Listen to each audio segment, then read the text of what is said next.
आता काही डिशेसला ना अजिबात कोणत्या फॅन्सी ॲडव्हर्टाइजमेंटची गरज नसते, तरीसुद्धा मार्केटमध्ये त्याचा क्रेज ना कायम असतो.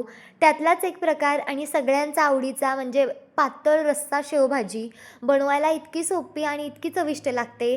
पावाबरोबर, भाकरीबरोबर, चपातीबरोबर कशाबरोबरही अप्रतिमच लागते. एकदम ढाब्यावरती जेवतोय ना अशी आज फिलिंग येत होती. इतकीच सुंदर ही झाली होती. मीच काय तारीफ करते तुम्ही बनवून बघा आणि मला कमेंट करून सांगा. कांदा, आलं, लसूण थोडंसं आणि ओलं खोबरं याचं वाटण करायचं आहे. ओलं खोबरं नसेल तर तुम्ही सुकं खोबरंसुद्धा वापरू शकता. आता इथं मी माझी रेसिपी शेअर केली आहे.